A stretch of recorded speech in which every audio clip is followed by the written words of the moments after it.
for one, am grateful, Mrs. Bush, that they are finally bringing civilization to this savage land. I could not agree with you more, my dear.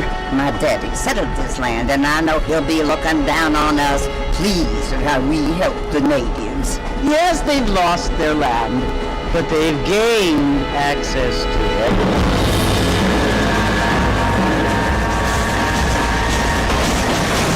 But Father, do you mean unless an innocent receives communion, they're destined to go to hell? It hardly seems fair.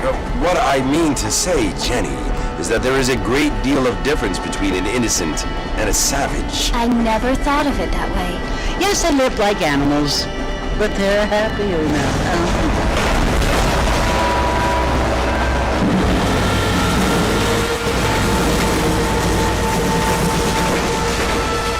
Not only do people now have motor cars, Father, but I heard that pretty soon we will be able to fly. No, only angels can fly, Jenny. No, apparently people can fly.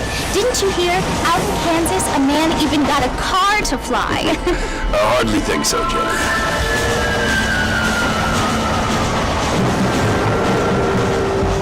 Apparently, Mr. Johns wants to run for governor, which is why he's so concerned with cleaning up the state. Nate Johns. Yes. His family is nothing but hillbilly trash that came here after the war. I don't want to be judgmental, but this state should not be ruled by such a disgusting family. A family without class. Apparently, the Johns family have made a lot of money, and he has a lot of friends in politics. Mrs. Bush, money isn't everything. There are many things that money cannot buy. It seems that money can buy voters, though.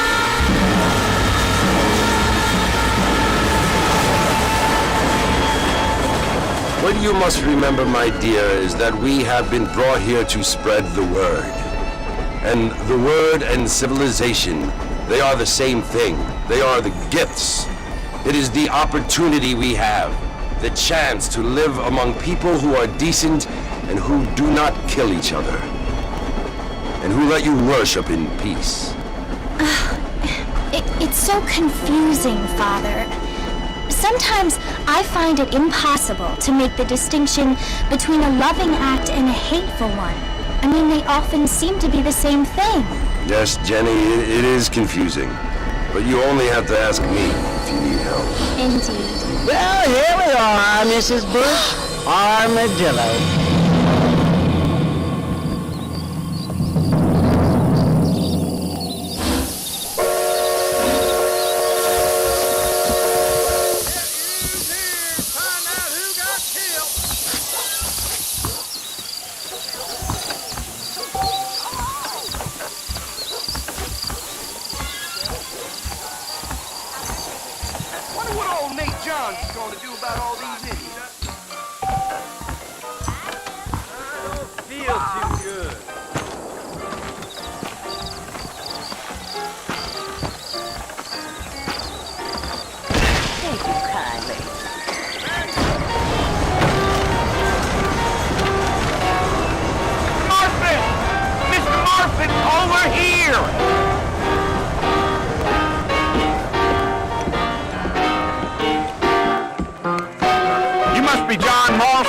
Sometimes. I'm Jake.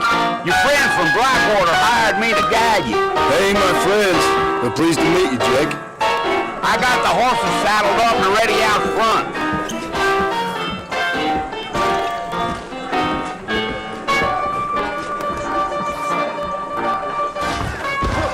You talk nonsense.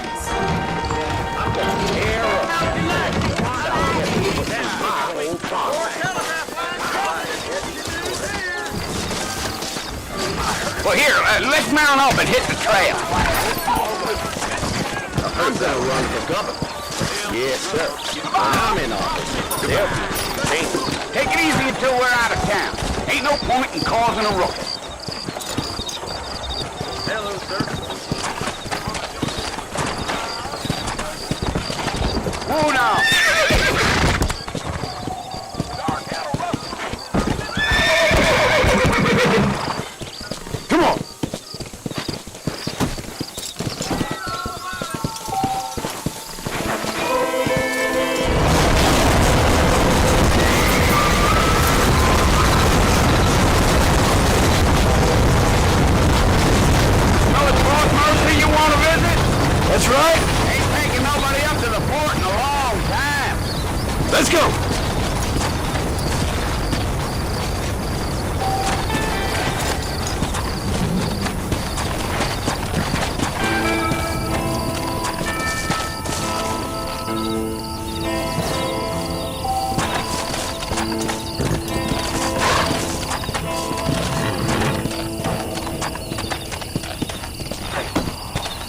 Easy.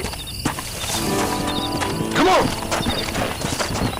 A fella told me he was out in Blackwater a few months back and saw one of them newfangled carriages without horses. Is that so?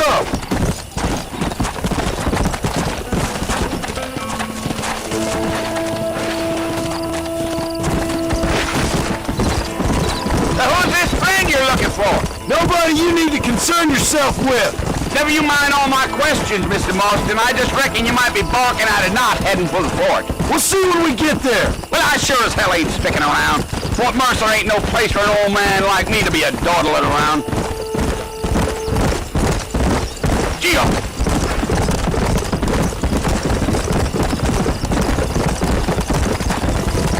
You got a look that tells me you're not much in the mood for John. Let's just enjoy the ride.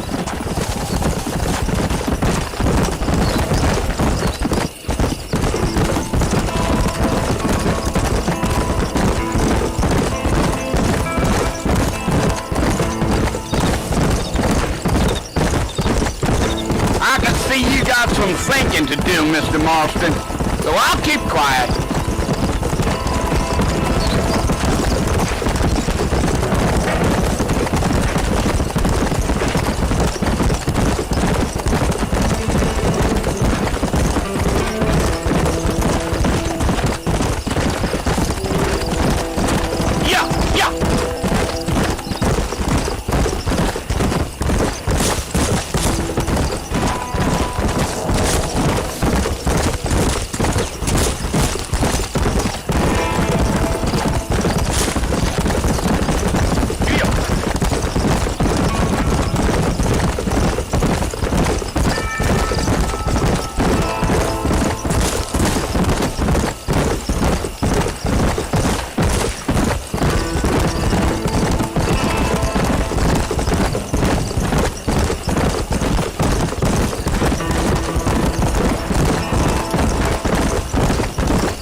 Damn coyotes!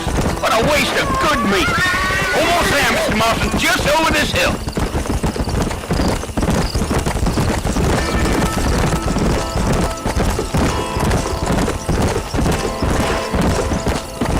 Whoa! Whoa! Listen, mister. This here's what's left of Fort Mercer. Some gang rode in and took the place over. So I understand. This is where we part ways, friend. You have yourself a good time.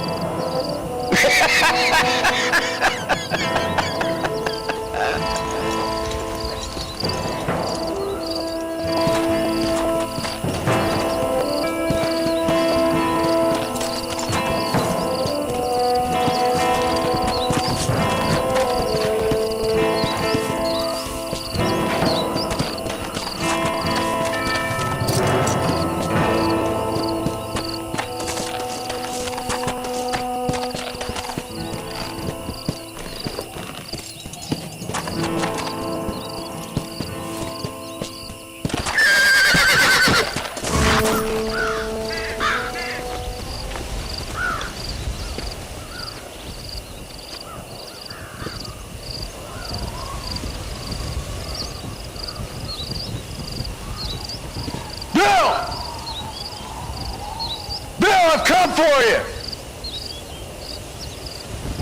Bill Williamson! Come out here right now! Go away now, John. Don't make me kill you. Nobody needs to kill anyone, Bill. You must think I was born yesterday. You always did think I was an idiot. That ain't fair, Bill. You were as my brother. I've come to try to save you. Oh. Do I look like I need saving? Bill, please. They want to kill us all. I can help you. Well, you never tried to save me before. You only seemed to save yourself. Bill, I implore you, think about this. You implore me? You implore me! You always were one for fancy words. Oh. Well, things are different now, John. Now I'm in charge! No more Dutch!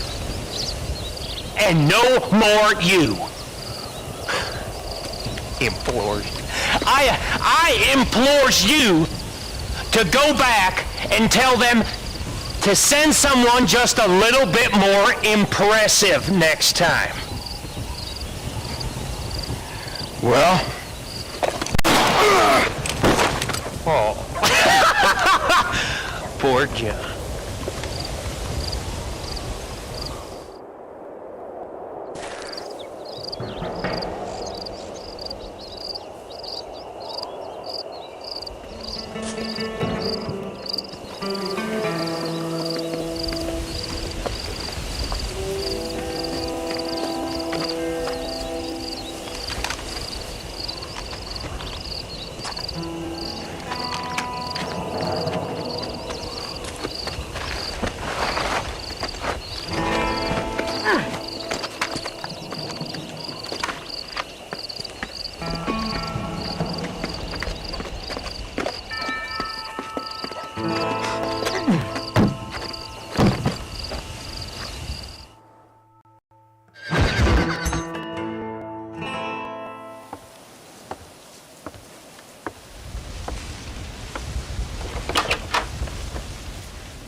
Well, you're alive. So it would seem. So, how do you feel? I don't know the polite word for it. I do. Stupid is the word we use around here. What were you doing? I was doing something stupid. Well, you'll be okay. Once you didn't die, the doctor said you'd be fine. He got the bullets out a couple days ago. Good. It cost us $15. I'm sorry, madam. Should have left me there to die. Did you want to die? I mean, was that it? Was that why you went straight out to Fort Mercer and picked a fight with the worst bandit in the county? To die, Mr. Mr. Marston. John Marston. Bonnie McFarlane. Miss Bonnie McFarlane. Well, you may be right, Miss McFarlane. I don't know. So what were you doing? I was trying to give Mr. Williamson a chance. For old time's sake.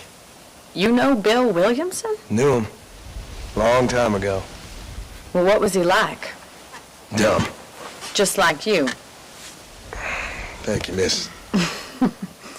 See my hat? I have. And, what will you do now? Now I'm gonna take my time and go after him the less kind way. Well, that sounds very fun, Mr. Marston. Quite heroic, just like in those penny dreadfuls my brother used to read. Meanwhile, if you'll excuse me, I've got a ranch to run.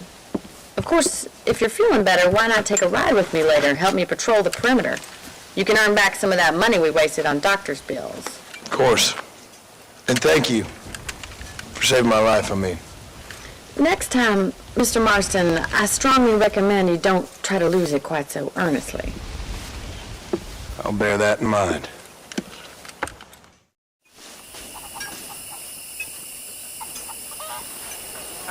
Howdy.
you do?